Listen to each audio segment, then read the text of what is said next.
Did you hear me? Oh, what? I said, tell me when I'm up. Apparently I'm live. Who knew? Nobody told me anything. I know, what? No. Hi, guys. How y'all doing today? We're just a little bit behind, but that's okay. Let's see here. I wanted to try something, and of course, I meant to do that when I first got in, then I got distracted doing something else, so I haven't gotten to try the thing I wanted to try. But I'm still going to try it because I can. First, let me get the comments up, see who's here this morning. There, get that up, and can I? Oh yeah, I want to see. Can I make this work? I want to try. What's it called? AirPlay? Yeah, AirPlaying from my iPhone with the microphone on through to the computer so that I can put the iPhone live and show you something. But I don't know if this will actually work. I thought of this the other day, and I thought, oh, I got to try this out. And of course, and Ryan's going, huh? The hell are you talking about? Ryan, are we not actually live? Oh, we are live. Okay, well, you figure that out. Nobody knows. Nobody knows. All right, let's see here. Looking for Apple TV because I have AirPlay. What is it called? Air something. Maybe it's not running. Air server. There we go. Launch Air server. Good morning, Bart. Happy Monday to you. Andrew, good morning. Ryan explaining that we're running a little behind. Happy Monday. What's your secret? Bart has a secret? Bart has a secret? I want to know your secret. Ricardo Romano, hello, Jess. For us Patriot fans, it's a Monday morning, M-O-U-R morning. Aw, oh well, hope everyone else had a great weekend. Sean Mark Nipper, greetings. No, this is not, Sean, this is not an unboxing, but that's okay. Anyway, let's see here. There we go, MacBook Pro, cool, okay. Is that gonna rotate? I have no idea if this is gonna work, but it would be really cool if it does. How do I rotate this? Huh, oh, there we go, there's a rotate. No, that's a reset. That's weird. Oh, maybe because, oh, duh. Okay, let's get out of there. Get out of there. And go back to the camera. Okay, camera's up, video mode. Come on, rotate, you stupid thing. Rotate. I really want the iPhone, oops, that's the wrong button. I really want the phone interface to rotate here. Why won't it rotate? I'm trying to get it to rotate in here, so I guess I could just do a vertical. That's kind of lame, but this is what I'm looking at. You see, I'm trying to, that's the iPhone, so that part of it's working. I have no idea if the audio would work, though. That's a whole other ball game. But we're just having some fun here. We are going to do a show, I promise. We're going to start, I don't know when, eventually. I'll throw up a clock. Here, let me just throw up a clock with a really long countdown, just so that there's something on there, so you guys aren't like, are we ever going to do the show? Oh, excellent. That totally worked. We're having all kinds of fun problems today. Countdown. Ooh, excellent. Well, I guess we're not doing that today. Ew. Why won't that rotate? Anybody use Air Server and know why it wouldn't rotate? Let's see if I go to some other app in landscape mode. If I go to Safari, which is now landscape, that's rotated. Okay, that's in landscape mode. Why won't the camera give me landscape mode? I guess the camera just doesn't believe in landscape.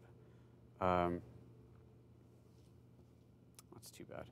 Well, I guess I'll have to show it to you vertical. But this is even assuming, okay, we'll do this. This way, I'm not going to worry, this way I don't have to worry about the microphone. I was trying to get the audio. I was going to try and do an audio sync thing, but we're not even going to worry about that. So in that case, I can just take this off of here. We don't even need the stand. We're just going to do it this way. Let's get rid of that. And you guys can see this. Try vertical now, landscape now. No, okay. All right, here's what's happening. Here's what I'm doing. Sorry, I know this is like totally all over the place. Where's my, get the right. I redid my setups, by the way. I have so many new things to tell you guys. Where's picture? iPhone camera, there we go. That's what I want. Oh, see, that's not, oh, that's because it's not plugged in there. Okay, sorry guys. I know this is like not your normal morning show where I'm usually slightly more organized, but I'm excited because I want to share you something with you guys. Remember last week, like the week before, I said, hey, on Monday I'm going to share something with you, maybe, kind of, sort of, possibly, and I didn't get to because things didn't all come together in time, but now I have something I can share with you. And I'm just sharing this because I'm excited, and I'm probably going to do a video around it, you know, like I promised to do all kinds of videos, never do. But it's still fun. I still want to show you. So y'all remember my Audi. It got old. That car, I've had that car for over a decade. The car was a 2002 model, so it has definitely seen its time. It's had 180,000 miles on it, and it's paid for, which is awesome, but every time I took it to the shop, it was like $1,000. And I was looking back over the years, last several years, and it was, every year it was a little bit more for repair, and it was, you know, over $2,000 a year in repair, and at that point you're going, well, that's over half of a car payment, so it was facing another $3,000 in repair, and I just went, you know what, it's time. It's time. So we went car shopping, and I want to show you what I got, because I'm really excited. Now, this is nothing crazy fancy or anything, but it works for us, and this is in our price range, and it is awesome. So let me take you on a little tour. The whole point of this is that I can take you guys outside with me. Let me undo that and go to, there we go. So there we go, that's mirrored. I realize this is not in sync, but that's okay, because you're not going to be looking at me for very long. Say hi to Ryan. Hi. I got me, hopefully the thing doesn't lose the interference. I got me a Subaru. I am now officially welcome to Ashland. Subaru Outback. So 2012, looks very nice. 80,000 miles, it's kind of high, but it's in really, really good condition, really good shape. It's got the bigger engine. It's you know, obviously all-wheel drive, because that's what all Subarus are. And I'm super excited about it. Been having fun with it. Sean's seen it. We went up and tried to fly some drone stuff around it. That's when he crashed his drone in the tree and had to climb a tree. But that is where we're at. So what do you guys think? Good choice? You guys like Subarus? Good choice? Portrait video unsubscribe. I know, Kevin, it's horrible. I couldn't get the thing wouldn't rotate. I don't know what's going on there. Tubadillon says, we love our Subaru. Nice choice. Excellent. Camaro, no. Why don't you use a small camera then a phone? Because the phone thing was a test. It was an experiment. Don't worry about it. It was like a last second thing I decided to do. SR Digital wants to know if Lumix does Lamborghinis. I don't think so.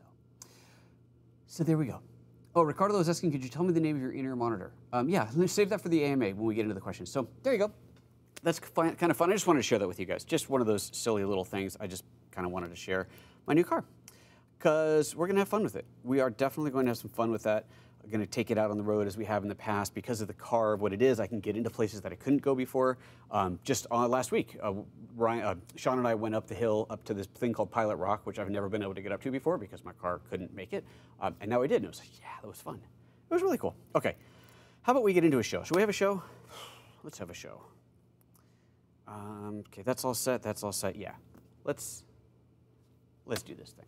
Am I recording? I'm recording. Let's have a show. Today's show is an AMA, Ask Me Anything, but first, I'm going to give you a little update about a few things we've got coming in the weeks ahead.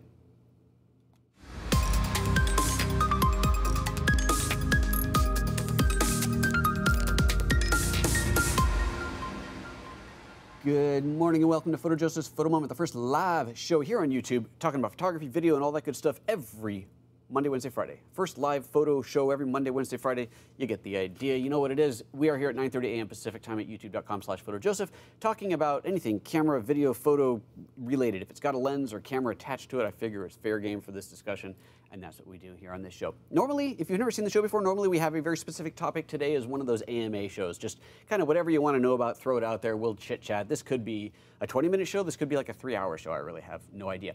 If you're here just for the AMA, we're going to put a time somewhere here. You can scrub to that, because I'm going to first do a little bit of just kind of pre-update just on things that are coming up in the weeks ahead, because there's a lot going on at once, and I just want to kind of show you everything that's happening, and then we'll get into the show itself. So this is some of the stuff that I'm going to be talking about over the next couple of weeks, month, and so on. First up, and I'm not really going to do a proper unboxing because it's a tripod. It's not that exciting of an unboxing. But I want to show this to you. So I have, as you guys know, when we're on the studio camera, the camera that rolls around back here, it doesn't actually roll. It's just on a tripod. And you've seen as Ryan moved it around, he picks up the tripod and moves it. So I wanted to get a rolling tripod. And you can spend a lot of money on a rolling tripod, or you can try and go cheap. I try to go cheap because I've spent way too much money on everything else around here. So I reached out to B&H and kind of talked to their sales folks and spec together a tripod that I think is going to work out very well in here. And the whole thing comes out at, I think like 250 bucks or something like that. It's a really good price for a tripod with rolling wheels, so that's what this is. So it's got the wheels on it so that we can roll it around. It's got a handle so that Ryan should be able to move the camera. He can reach up to do his focus and zoom. We looked at even having the power zoom, because I do have a power zoom lens, but it's a variable aperture, and I just don't like that in the studio. So it's just better to have the fixed aperture manual zoom, but that's okay. Ryan can reach over and can control the zoom. The tripod should be sturdy enough. The wheels on there hopefully are big enough. This is my big concern, is my floor are these plastic tiles that are snapped together. So there's a tiny little ridge between each tile, and my concern is that the wheels might kind of bump over that and you'd see that jostle in the camera. So we'll find out. But that is something that we will be working with, and then I'll be talking about how well it's worked out for me or not in a future show. But I'm not going to do an unboxing because it's a tripod, but that is something we're going to be doing. On Wednesday's show, here actually I'm going to bring up a graphic for this. On Wednesday's show, we're going to do a show about black and white photography using color filters. This is going to be really interesting, I think. This is going to be a lot of fun. So I got this filter pack from K&F that was really quite inexpensive. It came with more colors than I need for this, and we're going to do some experiments, some showing the differences of with certain filters without, because we can set the camera to black and white and see through the viewfinder black and white. I can actually do that live, which is crazy cool, so I'm looking forward to that. That's going to be on Wednesday. This company called Pixco reached out to me, and they make adapters to adapt your Canon lens. They have for pretty much every lens manufacturer, adapt your lens to another camera. And so I asked them to send me a couple of Canon adapters for Micro Four Thirds. Now these are not Metabones adapters. These have no glass in them, but this will adapt my Canon lenses to my Lumix cameras. I have no idea what the difference is. There's two of them. I don't know why there's two. I don't know, but we're going to find out. So they sent me these to play with. They've got, look at this. This one has an aperture in it, which is really quite interesting because it's a stepless aperture, which is quite nice. So I guess you can leave the Canon lens wide open, stepless. I know, very inexpensive compared to the Metabones, but of course there's no glass in them, so you're not getting the light amplification. But I don't know, we're gonna play with it. So I wanted to show you these. I'd do an unboxing, except I just did. Take it out and that's the box, it's not exciting. So I will be playing with those and reporting back on those. If this works out well, I think that's a pretty awesome, inexpensive way to get old Canon glass or Nikon or whatever you got onto your Micro Four Thirds deal. Try not to break this. I talked about this briefly before, the Lensbaby Velvet lens. I am going to do a show on it. I was trying to set up something for Valentine's Day. I was going to do something because it's all soft and right, and I've got a red backdrop there. We can shoot against that. That might still happen. The girl that I was going to use is going to be out of town, so I need to see if I can sort that out in time. But one way or another, we're going to talk about that lens sooner or later. I feel like I'm missing something. Maybe that's everything I wanted to tell you. Okay. I think that's everything. Oh, no, there was one more thing. Shoot. And it's not here. But Angelbird, the memory card manufacturer, they have sent me a couple of cards to review. And so I've just got them in the camera. I haven't done anything real with it. Like I haven't shot at 400 megabit or any of that yet. But I do have a couple of those cards now. So sorry, I don't have them here to show you. But the Angelbird cards I will finally be looking at and finally being able to shoot in 400 megabit. I haven't had fast enough cards to do that with, so now I do. So with that said, now let's get into the proper show. Now we're going to do the AMA. Let me see, I know there's a question that already came up that I said let's get into that when we get to the AMA, so let me just scroll through the comments here. For those watching live, if you have a question for the show, just put it in the comments. Make sure you type @PhotoJoseph in front of it. That way I can see the question. I know there's a question there, and I will address it. If it doesn't have that, then I might miss it, might not get to it. Also, if you really, really love me and want to support the show a little bit, there's a little $sign down there. You can click on that, and then you can make a contribution and ask your question that way. You don't have to, but you know, it's kind of cool. It helps.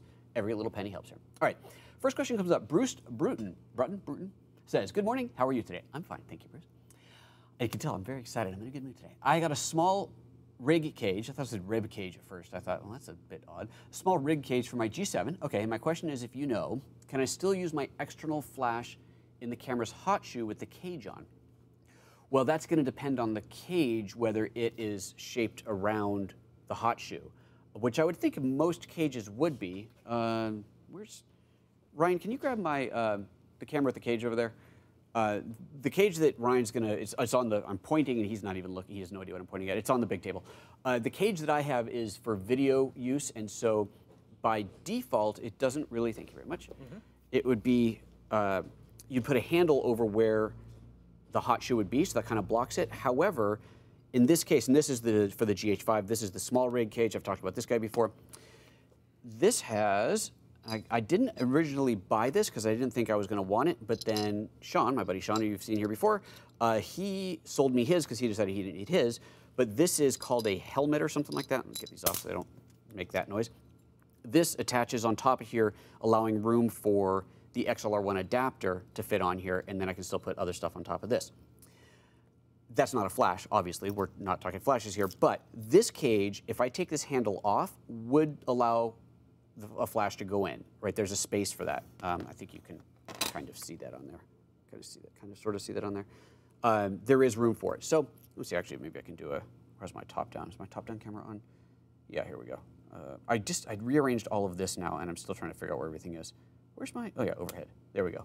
So there you can see there's plenty of room. If I took this handle off, there'd be plenty of room to put a flash on there.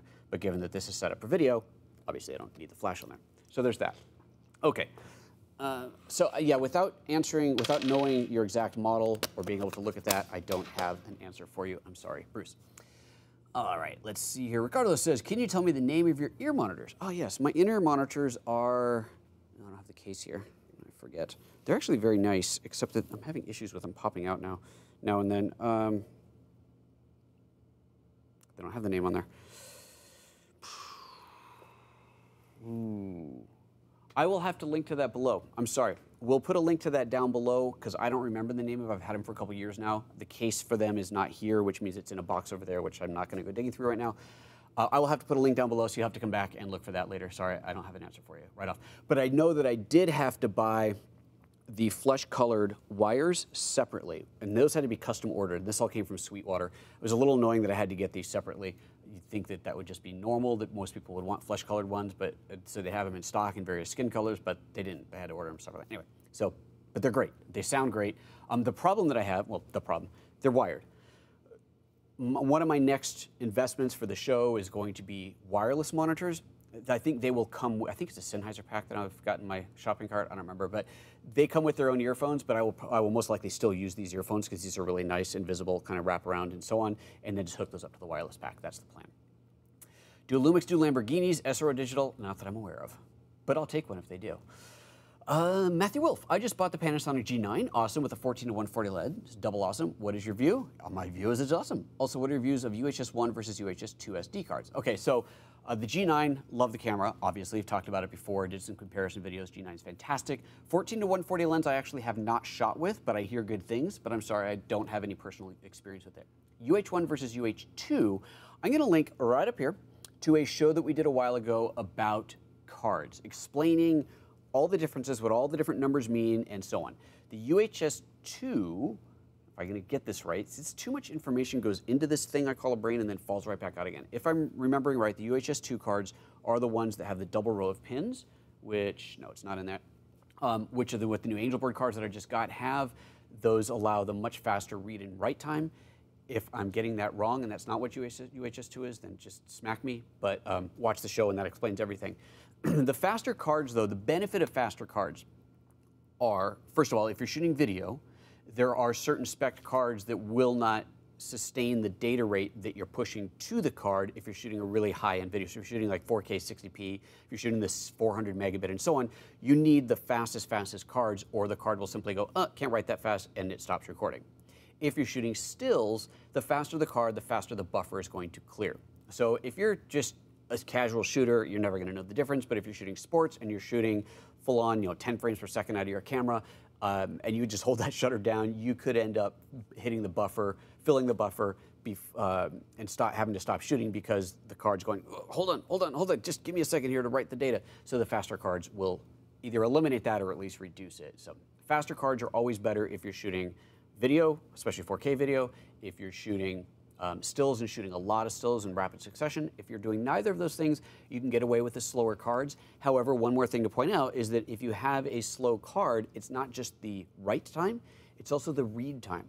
So when you take your slower card, if you put it into a fast card reader, excuse me, you still have to have a good reader for this, put in a fast card reader, put it in your computer, and you're going, why is it taking so long to copy the pictures off the card?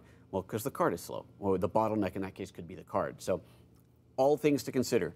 if you're up against deadlines, if you're hurrying, if you're shooting the Olympics and you need to get those pictures off, you got 15 minutes to turn around and get those pictures off to the press, then you want the fastest cards available. If you don't need it, if you're not shooting high frame rate video, or sorry, high bit rate video, if you're not shooting a lot of stills frames per second, high frame per second, if time getting the pictures off your card is not a concern, then you could probably save your money and buy slower cards. So there you go. Okay. Where'd it go? Oops, scrolled past, and of course the thing just scrolled all over the place. There it is. Does S4 Digital, do Subarus have a 360-degree stabilized camera mount option with cellular signal booster? Not stock, but I'm sure you can add one on. Tolman, if anybody who didn't see the pre-show is wondering, I got a new car, I got a Subaru, and so I was just showing the pre-show folks the car, and that's why they're asking. Tolman says, if you get too many bumps, maybe you can put down some tripod tracks. Oh, no, we're not putting down tripod tracks. I'm talking about this thing sliding around. No, because I need to have full freedom of movement all over the studio. This is not like a tracked shot where it goes from A to B. This needs to have the flexibility to move anywhere. So, nice suggestion, but no, that's way beyond the kind of thing that I want to do in here. Lucas Schur says, hey, I just bought a GH5 with the 21.7 Panasonic pancake lens. Awesome, I haven't played with that lens. That's supposed to be a very nice lens. Is it enough for nightclub filming? Well, it's certainly fast. I mean, at 1.7, I think you're going to do pretty good. If you're shooting handheld, then the GH5 is a good choice. It's got the stabilization. I don't think that lens has built-in stabilization, so you've got just the body. If you were shooting super low light and were on sticks, on a tripod, or on a gimbal, then of course the GH5S might be a better example. But, which incidentally, here I'll link to this video as well. So Max Yuryev, you guys know him from some of our infamous banter here on this show. He just got back from an event in New York that Panasonic put on, inviting some YouTubers over to take a look at the GH5S. They set up a thing in the McKittrick Hotel, I think that's what it was. This whole super, super low light, like theater type event where people all dressed up in kind of 20s era clothing and having cocktails and pouring drinks and chatting with each other. And then the invited guests were able to pick up a GH5S and go shoot it. As far as I know, he's the first one to release a video around it. Definitely worth watching. Very impressive footage. Looks fantastic and low light. He shot some of it with a gimbal, so he had his own, adding his own stabilization into it. Really worth checking out. So again, we'll link to that up here. Do check that thing out. But if you are shooting in that low light situation, then the GH5S is probably the best camera for that. But you're working with the GH5 with that 20mm lens, f1.7. I think that the GH5 does remarkably well in low light. Obviously, the GH5S is going to do better, but we'll see what you get. You haven't said if you're doing video or stills either. We said filming, so let's assume video. I think you're going to be fine. You'll have to experiment and try. There's no, it's enough. Every nightclub has different amounts of light. What's the situation? But make sure you're shooting manual. Don't try and shoot auto because all the flashing lights are going to confuse the heck out of your camera and you can have your exposure going all over the place. So shoot manual. Exposure, you might want to shoot manual focus because there's going to be so much moving around. Low light, the camera might not quite figure out what to focus on, but that's where focus peaking can really come in handy. You're going to have to experiment. There's no easy answer to it. Give it a try and see what happens. Brent asks, when am I getting a GH5S? Apparently this week. I was told one was shipping to me on Friday, last Friday. I don't have a tracking number, but I'm hoping it's just going to magically show up at some point very, very soon. Anthony says, would you recommend GH5 to a beginner? Well, if you can afford it, why not? The camera will last you for a very, very long time, but it is certainly way more capable than what most beginners need. If you're a beginner in the sense of, I don't know if I even want to have a camera, if it's something I'm going to do for a long time or something I'm just playing with, it's probably a bit overkill. But, hey, if you got the money, why not, right? It's like people who buy Leicas who are just playing with photography on the side. If you can afford it, go for it. GH5 is a fantastic camera. Overkill for most beginners, but hey, I'm not going to tell you not to buy one. It's pretty awesome.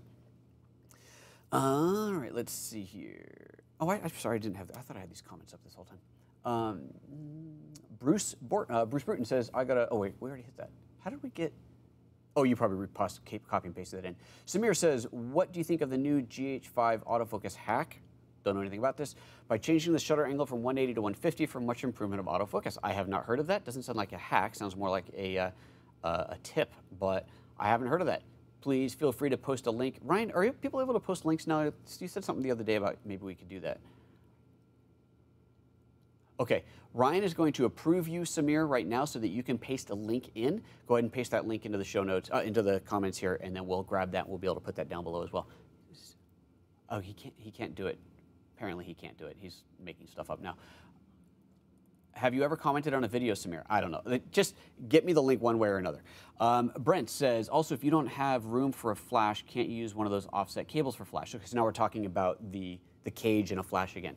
Yes, absolutely. It's a very, very good point. If you wanted to, if you were using a cage setup, let's say you had something like this for your still camera, not with a monitor probably, and for whatever reason the cage setup didn't allow you, let's just say like this handle was permanent on there. That's a good example. Let's say this handle was permanent. I could not put a flash here. You could use an off-camera flash cable, a TTL cable. You slide that in there, and then you put your flash elsewhere. And usually it's better for the flash not to be right over the lens, so it'd probably be better anyway. But that's a very good point. Thank you for mentioning that. A cable like that would absolutely help you if the cage is getting in the way of your flash. All right, let's see here. We hit that. And Capturing Media says, curious, would the Epiphan X2, that's the hardware box for doing live streaming, be good for running out of the Blackmagic Studio HD to stream to YouTube or Facebook, or do you have a better option for under $1,000?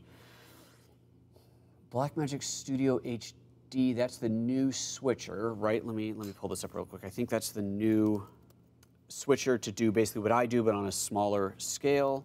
Let me just pull up the Blackmagic website and make sure that I am thinking about the same thing. So let's see here. Let's go to this, and it's the Blackmagic Studio products and switchers. Blackmagic broadcast panel studio converter. Nope, I don't see that there. Oh, here we go. The television studio. This is what you're talking about, right? The ATEM television studio. I think this is what you mean. Blackmagic Studio HD. I'm pretty sure this is what you're talking about. Okay, so this handles all the switching, and then you still need something to handle the encoding. So just for anybody who's not clear on how this stuff works, if you're doing a live show, you have multiple segments of how things come together. You've got your camera switching, which is what I'm doing here, where it allows me to do things like switch to a close-up camera, my overhead camera, or the primary camera, or just show the comments, or all that stuff. That's all part of the switching process. That is typically handled separately from the encoding and streaming, which in itself is two parts. The video stream, the program it's called, has to be encoded into something that can be live streamed, and then that encoded stream has to be pushed to the internet. So it's kind of a two-step process there. If you're using software like Wirecast, it does everything all at once, but many regular viewers know my disdain for software encoders and switchers because they're just not reliable, and you start trying to do too much and everything falls apart very quickly. Hardware, like the ATEM Television Studio or the ATEM 2ME, which is what I use, a much bigger version of this, are fantastic because they do all your switching in hardware. It's rock solid, totally reliable, but they don't do the encoding. So from there, you have to somehow encode and stream it. I used to use Wirecast here for that, just for the encoding and streaming. We're now using the Epiphan Pearl 2, which is a much more capable, bigger, higher-end box. The X2 is a smaller, still very capable, small hardware streaming box that allows you to take any HDMI input and stream it to the web. And it streams to either YouTube, Facebook, or something else, not Twitch. Maybe it is Twitch. They added something else to it. Anyway, it's not kind of an do anything streamer, but if you're going live to YouTube or Facebook, it's great. It's only $300. 250, yeah, 300. It's a great bargain. It's very good quality. Not as good quality as the Pearl 2, which is an $8,000 hardware encoder, but it is still a very, very good quality hardware streamer. And yes, I think that would be a great option because you can take your switching hardware, plug it directly in, and now you've got all your switching on one device, you're streaming on another, and you're good to go. If you wanted to go super lightweight, you could just take a camera, take your GH5, plug it into the X2, and go live from that, which is awesome. But yeah, there's definitely options to do it that way. So I would say, yes, that is a very good low-cost solution. There's actually nothing else that I've used, not to say there's nothing else on the market, nothing else that I've used anywhere near that price range that compares. There's the other device that I've talked about quite a bit is from Telestream. It's the VidiU Pro. It's $1,000, and it does essentially the same thing, but it has more options, meaning I can stream it to any platform on the planet. It is smaller, lighter, battery-powered. I can plug in a USB thumb drive. What do you call it? A 4G stick. You know, broadcast. You know what I'm talking about? Little 4G Wi-Fi stick thing into it and go live from there. Very flexible, but it's $1,000, so it's over 3 times the cost. So yeah, I would say the X2 is probably the best bet if you're looking to take your program from an ATEM television studio and just go live, keep it simple and easy. Bang for the buck, definitely the best thing that I've seen. There you go, hopefully that helps. Okay, Tuba Dylan says, I use GH4s. Let's get this back up here. I use GH4s for my studio live show. I love it when the comments go flying by. Where'd it go? Use GH4s for my live studio show and have plug-in adapters so that I can run them continuously without worrying about batteries. Plug-in AC adapters you're talking about. Okay, cool. That's awesome. Sorry, was there a question in there? You had a question before. If there's a question in there, sorry, follow up with a question later. But yes, AC adapters are definitely, if you're going to be, either whether you're shooting video for long periods of time or you just want to keep the camera on for a live show or anything, AC adapters is the way to go. I've got a GH4 over here. That is this close-up camera. That is all the stuff is in the way, but anyway, that's my close-up camera. Also the overhead. That one here is also a GH4. Both of them are plugged into AC adapters, and neither of them ever get turned off. They are just on permanently. So there you go. Yeah, neither of them ever get turned off. So it's great. Okay. Which there's Tuba Dylan's next question. Do you think that leaving the GH4s on for days at a time in video mode could damage the sensor? No, it will not. The flip-out screen or any other part of the camera? Nope. Nope, no damage. Keep it running, no problem. Sean wants to bust out the video tripod. Now, do that later. It's not going to be an exciting unboxing. No one wants to watch me put that together. Ground Zero says, pick one and why for portable live streaming, always going to YouTube, same channel, Webcaster X2, VidiU, or VidiU Pro. Okay, pick one and why. Portable live streaming. How portable? So Ground Zero, that's a tough question because how portable do you mean? Do you mean in the sense of I want to take a rig, attach a live streaming thing to it, and be 100% wireless, look ma, no strings, and go live, in which case the VidiU Pro is your choice. I actually haven't used the VidiU. I don't recall the differences between the VidiU and the VidiU Pro, but the VidiU Pro is what I bought, and there must have been a good reason, or I wouldn't have spent the extra money. If you want to go truly wireless, battery powered, then you got to do that. If you don't need to be battery powered, if portable means setting it up in a hotel room or on location studio, both the VidiU and the X2 do Wi-Fi and Ethernet. Always go Ethernet if you can. They both take in a single stream of HDMI and encode and go. The X2 requires additional things to get it up and running. You have to have an external keyboard. I have shown, I don't have it here with me now, but I have shown this tiny little keyboard. We'll link to it down below. It's super cool. It looks like a game controller. It's a tiny little keyboard with a touchpad, trackpad on it. So you need that, and you need a monitor. So you have to have a monitor. Again, I have this crappy little LCD monitor for 50 bucks or something that I got on Amazon that's actually a backup camera for cars. It's super, super crappy, but that little kit with the X2 allows me to do a complete setup. But now we're talking about this much stuff, and it does have to be powered by an AC power adapter or some kind of extra battery, rigging up. So if you want truly, truly portable, you got to go to the VidiU. If you don't need full-on battery operated, then get the X2. You'll save a lot of money, definitely. Even with having to buy those extra stuff, you'll still spend less than half the amount. Matthew Wolf, I'm heading to Australia mid this year. Let's get this up here. And want to get a micro four thirds lens for everything. Everything. What lenses would you suggest for the following? Oh, I see. Okay, street, portrait, macro, and landscape. So are we talking about a single lens to do all that, or multiple lenses? You said lenses. Okay, what lenses would you suggest? Okay. Oh man. Can I spend as much money as I want here? Are we like, go ahead, spend it all, buy the good stuff? Favorite lenses for travel are the Leica 15mm f1.7. Love that lens. So it's a 30mm equivalent. It's very fast, very, very sharp. It's, for me, for street photography, that's a focal length that I really, really like. It's a little bit on the wider side. Some people prefer something a little bit longer, closer to a 50mm equivalent. But for me personally, I like that 30mm. That is, to me, an ideal, perfect street photography camera, lens. So I would recommend that for that. For portraits, you're going to want to go for a longer lens. The 42.5mm, the Nocticron, the f1.2, is, of course, the money lens. It is beautiful. It's incredible. It's sharp. We did a video on that recently. We'll link to that up here. If you haven't seen that, check that video out. If you don't want to spend that much money, though, there is the 42.5 f1.7, which is a remarkably good lens for the money. Not as good as the Nocticron, clearly, but it is still a remarkably good lens for the money. Really, really good value. Macro, you've got two macro lenses in the lineup. You've got the 30mm and the 45. The 45 is a Leica, so it's a bit sharper, also obviously a bit longer. The 30 mil though is insanely sharp. I think both of them are very, very good choices.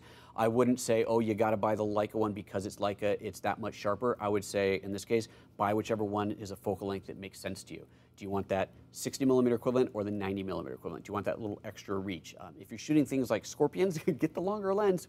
Where are you going? Australia. Get the long lens. You don't get anywhere near those bugs, man. Get the long lens and just, or get like a 400 millimeter lens and get the hell over there to take pictures of it. Bugs, yeah.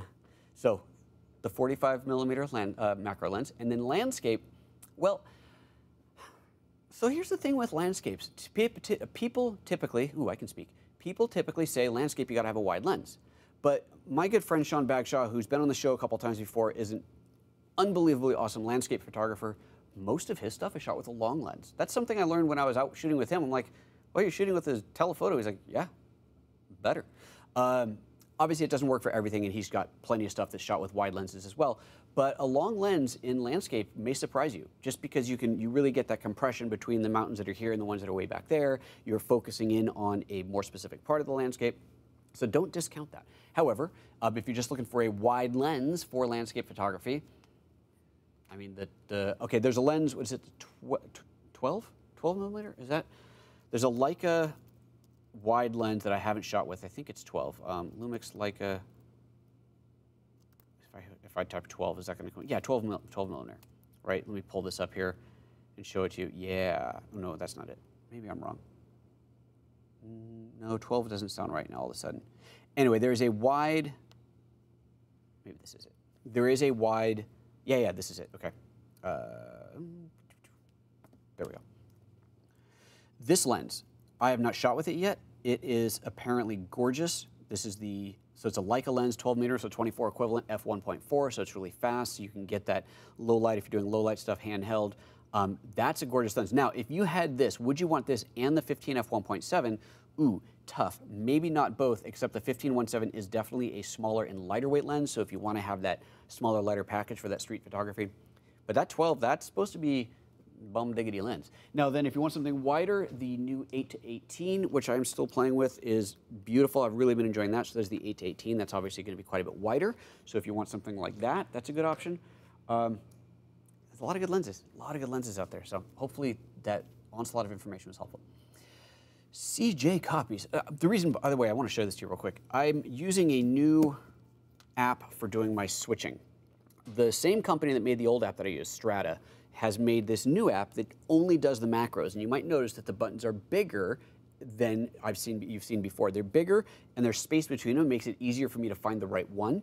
But it's a 4x4 grid. My last one was a 2x8 grid, and so I don't have in my head where the buttons are. Now, I've rearranged everything so it makes sense, but that's why I'm going, where is it? Because this is brand new, the first time I think, or second time I've used it on a live show, and I keep forgetting where I put things. So, but yeah, if you're using the ATEM and, get in there. If you're using the ATEM and you're triggering your show with macros, definitely get that thing. We'll link to that down below. It's in the App Store.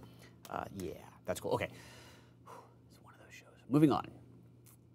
CJ Opie says, do you think I can capture high-speed photo with a Canon 600D, a bullet from a gun? Oh gosh, no. No, bullet from a gun type of a thing. It's not the camera, it's the flash. You have to have a super, super high-speed flash to capture that sort of thing, and you have to have a sound trigger to trigger the flash. It's not like you can go 3, 2, 1, someone pulls the trigger and someone else hits the flash button. Ain't gonna happen. What you end up with is, I've never done this, but my understanding of it, you have a laser trigger, and the laser is essentially, once the laser's broken, then it fires the flash, and you can program in, it'll fire the flash at 100 milliseconds after it's broken. Obviously, you calculate all the distance the bullet travels at X speed, it breaks through the laser, and then a foot later or whatever, it passes in front of the lens, and that time for that to travel is so long, so once it breaks the laser, that triggers the flash, and it has to be a specialized, very, very high-speed flash, I believe, to capture a bullet moving through time and space. So the camera doesn't matter, because the camera is going to basically be in bulb. The camera is just going to be open shutter. The flash is what's going to fire it. So with your camera, to answer your question, yes, you can capture it with that camera, but you're going to need a lot more equipment to make that happen. But if you do it, let us know. I'd love to see it. I've never tried that before, mainly because I don't like guns. Bruce Burton says, how is the 45-150 Panasonic lens for video on a G7? I don't know. Sorry, I have not worked with that lens. I cannot tell you firsthand how it is.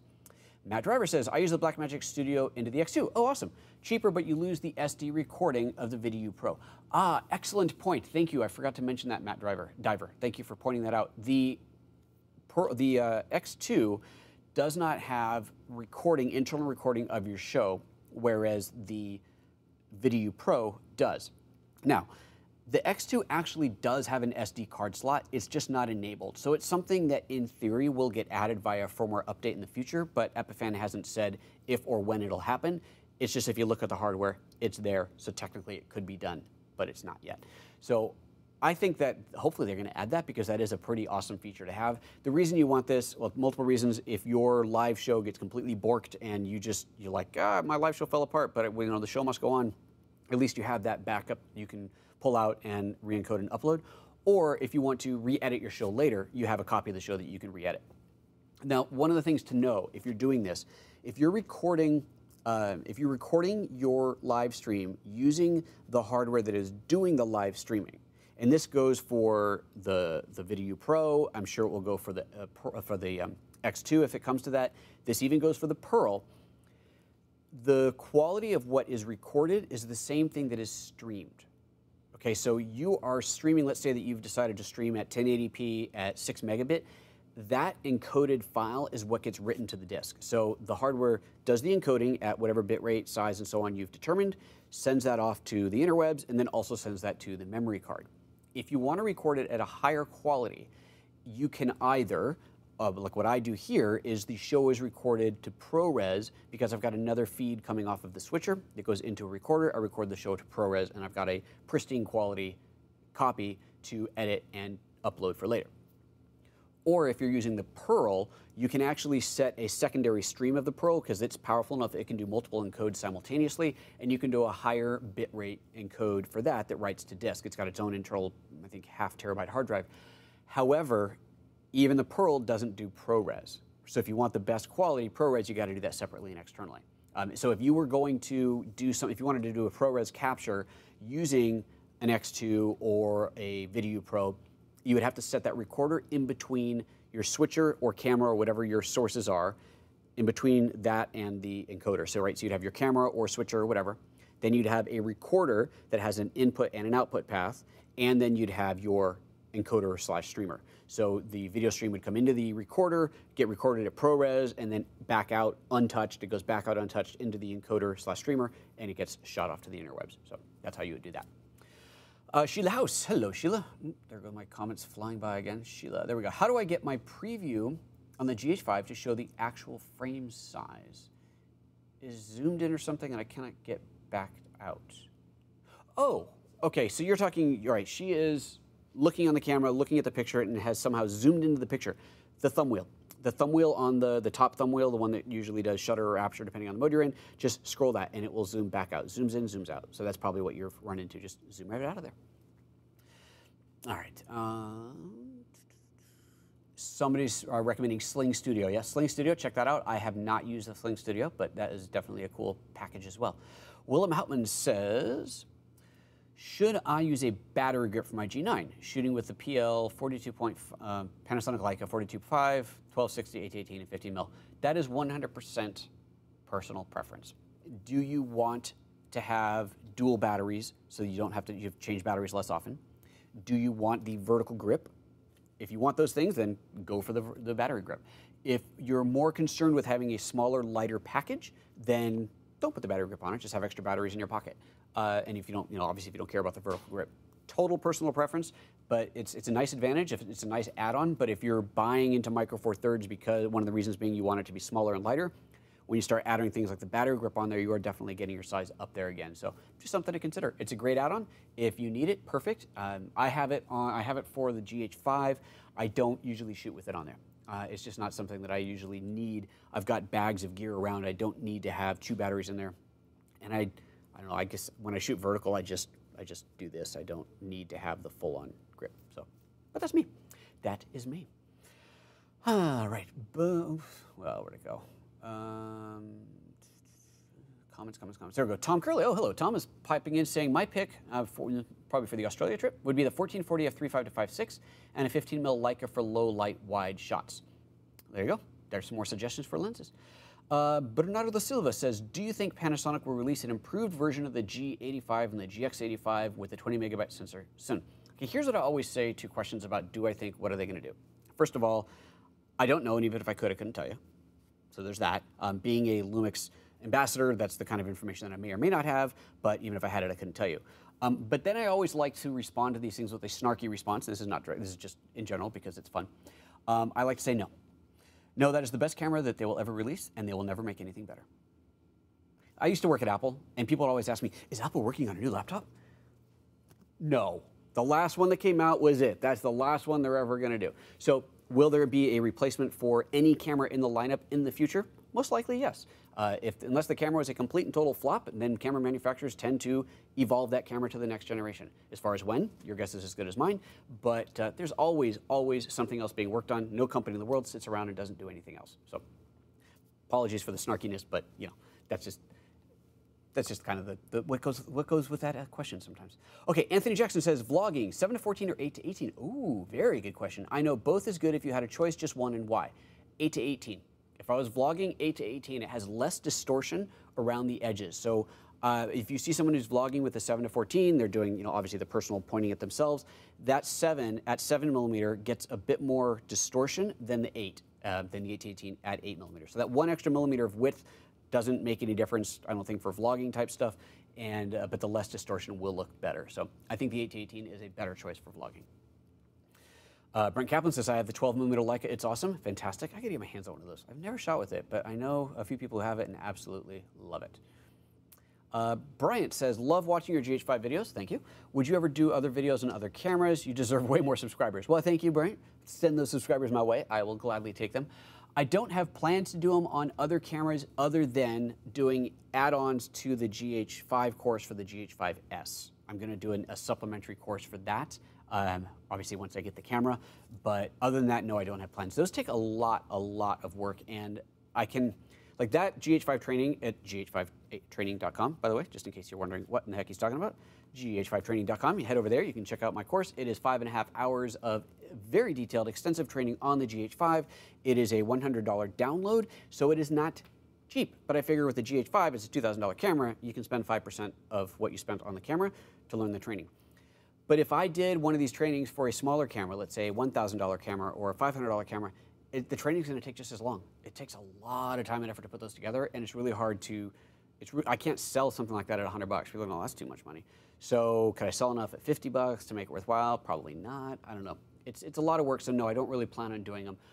Like I said, I'll do one for the GH5S. I don't plan on doing one for the G9. I've said on the show before, if you really want one, let me know. And I've had, I think, 3 people email me saying, yes, I'll pay. And one even said, I'll pay a little bit of money for that. And I thought, yeah, not really, that's not the answer I need. I can't sell 3 copies of something and you know, make a profit. So no is the short answer, except for the GH5S. Obviously, anything could change, but I got plenty of other stuff going on too. Brent Kaplan says an average 0.45 ACP. I think you're talking bullets. Is traveling at 1,000 frames per second. If you're talking about bullets, wow, that's fast. Let's see here. Matthew Wolf says, bring this back up here. Is the Panasonic 200 2.8 worth the money, or do you think I should get a Metabones and grab a Sigma, Canon, Nikon? Oh, that's a fair question. I have not shot with the 200 2.8. Certainly, you could probably expect that your autofocus is going to be better on that. If you're shooting film stuff, if you're talking Metabones, you're likely shooting manual focus, so it doesn't matter. If you are shooting specifically for film type work, then I don't have a good answer for you, Matthew. I'm sorry. I've not shot with that lens, and I haven't even shot with Metabones other than just playing with it a little bit. So I honestly don't have a good answer. That's a really good question, though. I think it's a very fair question for which I wish I had a better answer for you than I don't know. But I'm not going to make something up, and so the answer is I don't know. Sorry. Bart Johnson Productions says, when you have guests on the show via Skype, are you running Skype on a separate machine? Yes, I'm looking to start having guests on my show. Problem is I use OBS and will overload the CPU. Yes, absolutely. So if I have a guest like I did for last Friday's show when Don Komarechko was on, if you haven't seen that show, check it out. He showed off his snowflakes, talked all about photographing snowflakes. It was awesome. It's a long show, but really, really interesting. Yes, he was Skyping in. We're actually using Zoom instead of Skype now. It's more reliable for these things. But yes, that is a separate dedicated machine. So the way that's configured is I have a Mac Mini that is my chat machine. It's actually the same machine that you see right here So I use that same machine for the chat as well as for Skype or Zoom, and I put the guest full screen in front of me. So they're like, I'm looking at the comments that you're seeing here. I'm actually looking at them right here. They go full screen on there, and then that is piped in through the system through the switching. So for example here, if I go, let me do this real quick. Let me get off of there, do this. Okay, so let's pretend that, nope, that's the wrong one. Let's pretend that the screen on the right, that is the desktop of the chat/Skype Mac. That would be my guest, so that is a separate computer cropped and brought in. And then what I did for the show last week was I had a Interview Plus Mac, so we have the three of us on there. So there's me, there's my guest over there, and then down here is the Mac screen, which was showing the snowflake pictures. And so we did it like this setup. But yeah, it is a separate machine, absolutely. Every video source is a separate machine. That's the way to get it. Keep it reliable, keep it consistent, keep it clean, and not overload your CPUs. Capturing Media asks, how do we tip and super chat on the mobile device? You can't, but I do appreciate the desire. Yeah, unfortunately, they haven't added that to mobile. Go figure. I don't know. I kind of have a feeling YouTube hasn't done much to promote that. It's like it's there, but they don't really talk about it.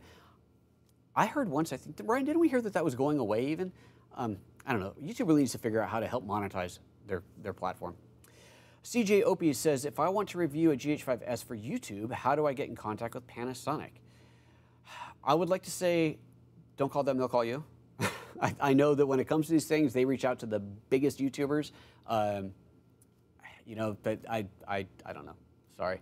What you might want to do, I don't know if this would work, but you might want to do is go to a local retail store and see if they can have a unit that you can borrow for a day or two.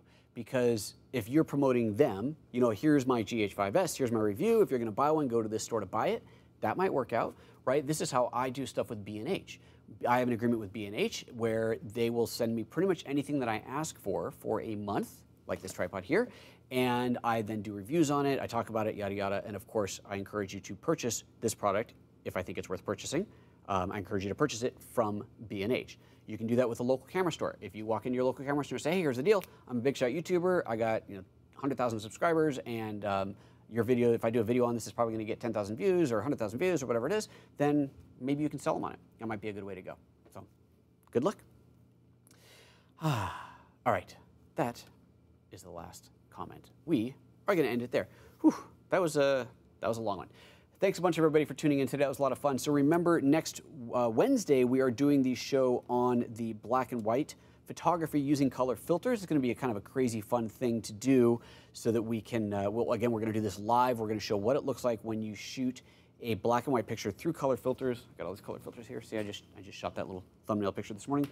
So it's fun because we're going to do this live, right? I'm going to put the camera into black and white mode. You'll be able to see various scenes through the color. It's going to be a lot of fun. I think it's going to be fascinating. We're going to talk about shooting JPEG, black and white JPEG, but shooting it raw, in which case the pictures turn up looking like, you see the top row on there, those are the raw pictures shot through the color filters, and then the black and white translations of them down below. Lots of different options. I think it's going to be a lot of fun, and that's what's going to be Wednesday's show, which means I got to do some prep work and get ready for it. Thank you, everybody, for tuning in. Looks like there was one more question. Oh, okay, here, one more question here that came up. Okay, two more questions. All right, come on, who wants to go have breakfast? Marvin says, could you show how to use filters to shoot directly at the sun? You need those special sun filters. Put them on and point at the sun. I don't have one, so I can't show it, but that's how that works. Hagen, I see there was a question. Someone said to Hagen, Bernardo, thank you, reminding Hagen you have to put my name in front of it so I see the question, but I see your question here, Hagen. It says, which Micro Four Thirds camera is the king of low light? IBIS plus fast prime. Okay, so the king of low light is the GH5S, but that does not have in-body image stabilization. So the best low light with low body image with stabilization is probably is the G9 supposed to be any better? I think the G9 might have like a tiny, tiny edge over the GH5 for that. I don't remember. For some reason, that's in my head. I think it's a negligible difference. I think that you'll be fine. I mean, GH5 or G9, either one of those is going to be basically the same for low light photography. So yeah, if you're doing still photography only, you may as well go for the G9. If you want both still and video, GH5 is obviously probably your prime choice. But if you're questioning which one of those to get, I'll point once again up here. We already linked to it. Just click on the little button up there, a little eye up there, and that'll bring you to the video that I did last week or week before about the GH5 versus the G9s. You can really compare and side by side and see which one works out best for you. Okay. That's it. Marvin says, which filter type do I search for? Ryan, what are the sun filters called? You bought one. Well, it's variable ND 2 to 400. So you got to get the super ND filter, I guess, for that. And also put a UV filter on there, apparently. I'm listening to Ryan. Ryan's telling me what to tell you. I didn't shoot the Eclipse, so I don't know. But yeah, I don't have affiliate links for those. Sorry. Thank you. I appreciate you wanting to purchase the others. But if you, just FYI, anything that I don't have an affiliate link for, if you click on any of my affiliate links, and that takes you to, say, Amazon or B&H, and then you go buy something else, and as long as you don't click on somebody else's affiliate link, or you don't wait longer than, I think, 48 hours, then my cookie's still there, and I still get credit for those purchases. So thank you very much. I do appreciate that. Okay, now we really are going. I got to get out of here. Take care of yourselves, everybody. We'll see you on Wednesday for a big, fun show, and that's it. Bye-bye.